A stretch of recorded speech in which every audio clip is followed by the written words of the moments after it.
Hello student, good morning. How are you all? I hope you all are fine. I am your biology mentor Raksha Bhatt and let us continue chapter number 5 and our topic is important topic. State the law of independent assortment and how it is derived. Okay, in previous lecture we studied about dihybrid experiment. याद आया बेटा? In dihybrid experiment, two character of plant get studied. Okay, that two character are seed shape. Seed का shape कौन सा था बेटा? Round और wrinkle. And seed color yellow or green. Okay, कि भाई in dihybrid experiment at a time two characters. Okay, are keep in mind. दो character हमने mind में रख के वो experiment किया था. ओके एक्चुअली मेंडल ने करवाया था, हमने लर्न किया था. समझ में आया बेटा? क्लियर कि भाई Mendel perform dihybrid experiment and that two character. First character is seed shape. Okay, there are two type of seed, round seed, and for round seed we gene are responsible, capital RR, and for wrinkle seed small rr gene is responsible. Clear? Second character किसका था? Seed colour yellow colour character, उसके लिए कौन सा gene responsible? Capital Y. And for green colour which gene is responsible? Small R. समझ में आया? Okay, मैं डाइहाइब्रिड एक्सपेरिमेंट में कौन से टू कैरेक्टर के बेस पे एक्सपेरिमेंट किया गया था उसकी बात कर रहे हैं हम. क्लियर? ओके, तो हमने उसमें क्या देखा था याद करो कि भाई जस्ट देख लेते हैं शॉर्ट में. आ जाओ कि भाई in dihybrid experiment as a parent क्या लिया था?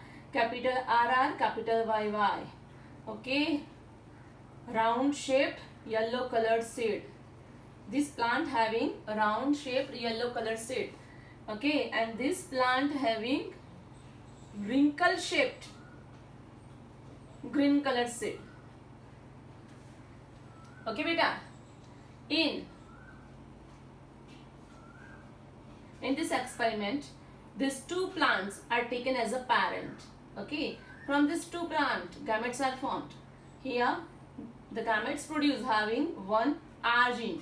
कि भी पैर में जो जीन होता है उसमें से एक जीन नीचे आता है. कैपिटल RR में से एक आया और कैपिटल YY में से एक आया.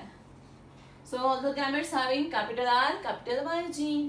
Here all the gametes having small r small y gene.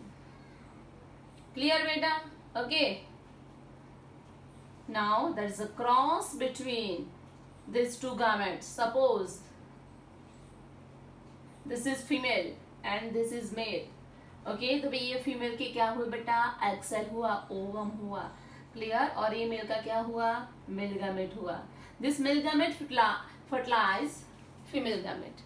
Okay, fertilization हुआ, फर्स्ट जनरेशन फॉर्म की. चलो कौन सी जनरेशन थी? Capital R small r capital Y small y. This is known as F1 generation. F का नाम है filial. Filial का मतलब क्या है? डॉटर, सन. ओके, ये भाई दो पेरेंट ने क्या किया? फर्टिलाइजेशन किया और जो उसकी प्रोजेनी फॉर्म हुई है दैट ये फर्स्ट प्रोजेनी है. That's why it is known as F1 generation. Filial 1 generation.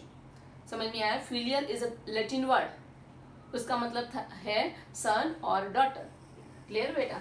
Okay, तो चलो भाई F1 जनरेशन में हमें बहुत सारे प्लांट मिले और सारे प्लांट की जीनोटाइप कौन सी थी? Capital R small r capital Y small y. Okay, अब उन्होंने क्या किया मेंडल ने कि F1 जनरेशन के टू प्लांट लिए और दोनों के बीच में सेल्फिंग करवाया, सेल्फ फर्टिलाइजेशन करवाया. दोनों सेम टाइप के ही है, F1 जनरेशन के ही है और दोनों के बीच में सेल्फिंग करवाया. ओके, अब फर्टिलाइजेशन होने से पहले क्या बनाना पड़ता है? गैमेट्स बनाने पड़ते हैं. तो देखते हैं कौन से गैमेट्स बनते हैं. इंपॉर्टेंट देखो, ये गैमेट जब बनते हैं ना तब क्या होता है? उसके बेस पे ये लॉ दिया है. समझ में आया? तो आ जाओ कि भाई ड्यूरिंग गैमेट फॉर्मेशन, ये गैमेट फॉर्मेशन में क्या होता है कि ये पैर होती है ना, पैर में से एक ही जीन नीचे आता है. दोनों पैर में से एक जीन आता है और बाजू वाले पैर में से एक जीन आता है. देखो capital R capital Y. Okay, ये पैर में से अब एक जीन आएगा कैपिटल आई, और ये पैर में से एक जीन आएगा स्मॉल वाई। समझ में आया? अब ये पैर में से आएगा एक जीन स्मॉल आर, और ये इसमें से आएगा एक जीन कैपिटल वाई। ओके, और लास्ट में कौन सा गैमेट बनता है? Small R small Y. Clear? कि ड्यूरिंग गैमेट फॉर्मेशन, जब गैमेट फॉर्म होते हैं तब क्या होता है बेटा, यहाँ पे 2 कैरेक्टर वाले जीन्स दिए हैं। एक पैर में जो जीन है वो शेप के लिए रिस्पॉन्सिबल है, सीड शेप के लिए।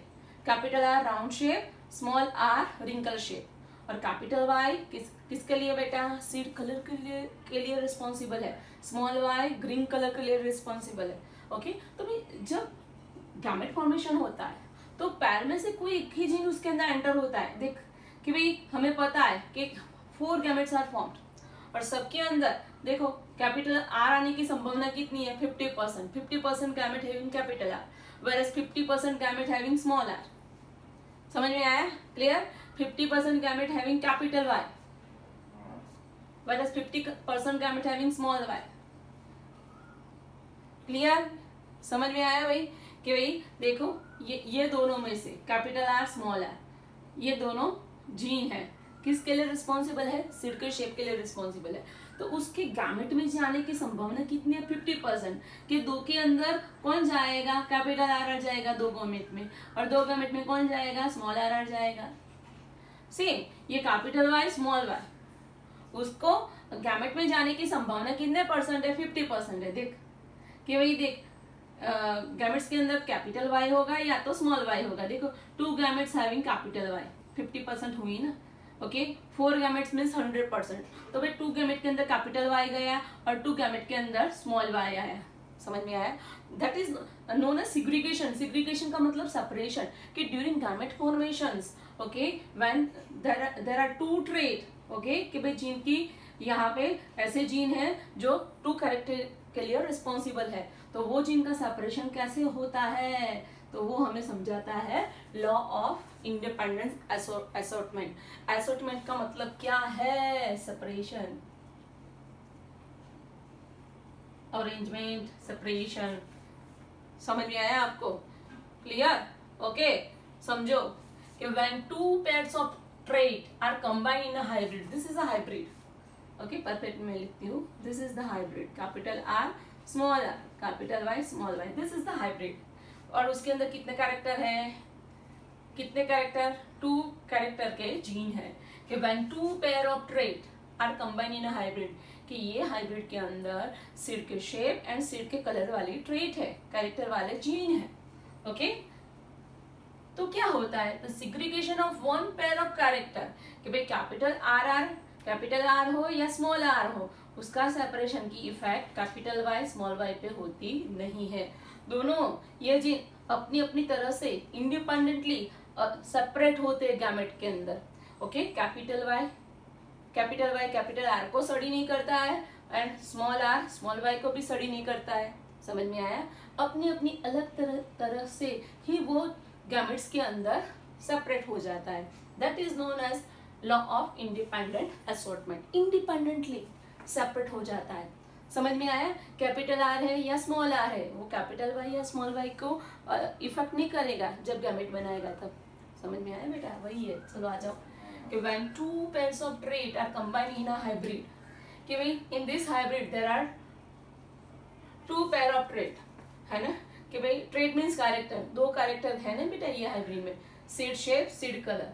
ओके बेटा, तब क्या होता है? The segregation of 1 pair of character, कि भाई ये सीड शेप के कैरेक्टर का जो जीन है वो सीड कलर के जीन का सेपरेशन में कोई लेना देना नहीं है, वो अपने आप इंडिपेंडेंटली सेपरेट हो जाता है। क्लियर?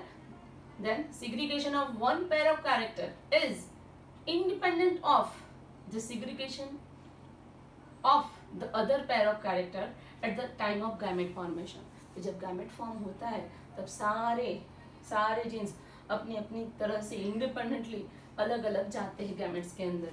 समझ में आया? एक दूसरे को इंटरफेयर करते नहीं है।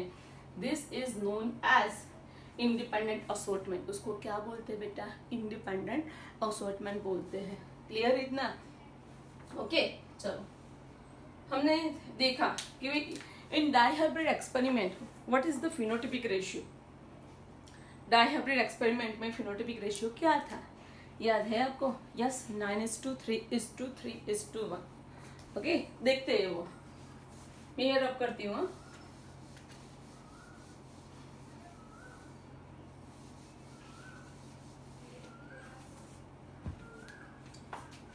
कि भी in dihybrid experiment in F2 generation phenotypic ratio is, कौन सा था? बहुत बार नीट में आता है, 9:3:3:1। ओके, 9 कैसे प्लांट थे? राउंड येलो, डोमिनेंट पेरेंट जैसे। ओके, एक कैसा प्लांट था? रेसेसिव पेरेंट जैसा। रेसेसिव पेरेंट कौन सा था? बोलो, रिंकल ग्रीन। ओके, 3 प्लांट कैसे थे? एक कैरेक्टर इसका और दूसरा कैरेक्टर इसका। समझ में आया? Means round shaped green colour seed. और 3 था, वो कैसा था?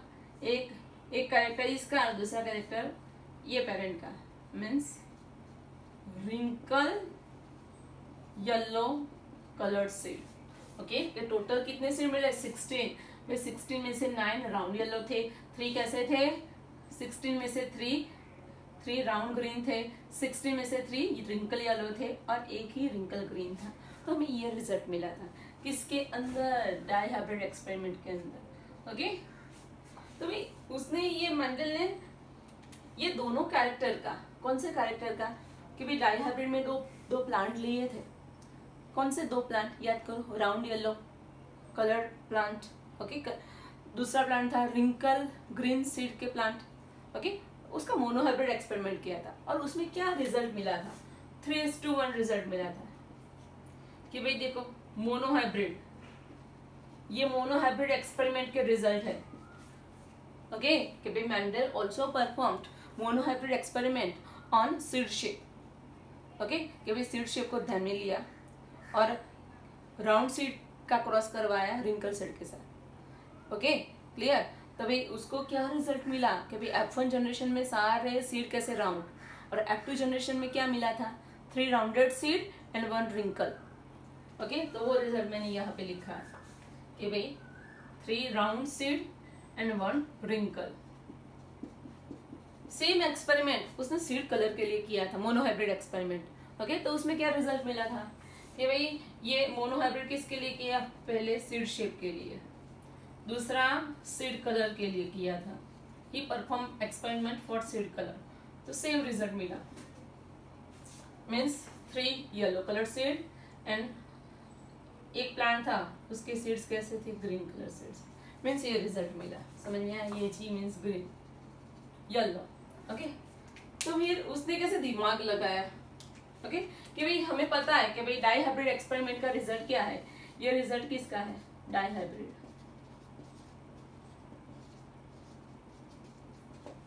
और मोनोहाइब्रिड एक्सपेरिमेंट किया, वही 2 कैरेक्टर पर उसने मोनोहाइब्रिड एक्सपेरिमेंट किया, तो रिजल्ट क्या मिला? 3:1 3:1। तो उसने क्या किया कि भाई दोनों को ऐसे क्रॉस करवाया। तो देखना कैसे, 3 3 9, 3 1 3, 3 1 3, 1 1 1। समझ में आया कुछ? दूसरी बार बताती हूँ। ओके, ये सब निकाल देती हूँ। रिजल्ट क्या मिला? फिनोटिपिक रेशियो क्या मिला मोनोहाइब्रिड एक्सपेरिमेंट में?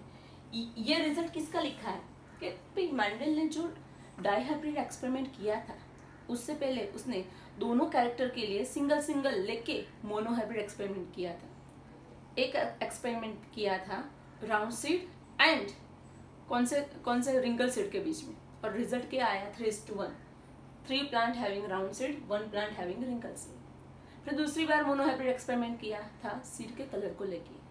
Okay, yellow seeded plant cross with green seeded plant. Okay, एक ही कैरेक्टर को लेके एक्सपेरिमेंट किया था, तो उसमें क्या रिजल्ट आया था? 3:1। 3 येलो सीडेड प्लांट मिले थे और 1 ग्रीन सीडेड प्लांट मिला था। तो उसने क्या करवाया कि भाई ये मैथमेटिकल स्टेटिस्टिकल मेथड है पूरी मैथ्स की, तो उसने देखो दोनों के रिजल्ट ऐसे कंबाइन किए और ये रेशियो मिला उसको। देखो 3 3 9, 3 1 3, 3 1 3, 1 1 जा 1।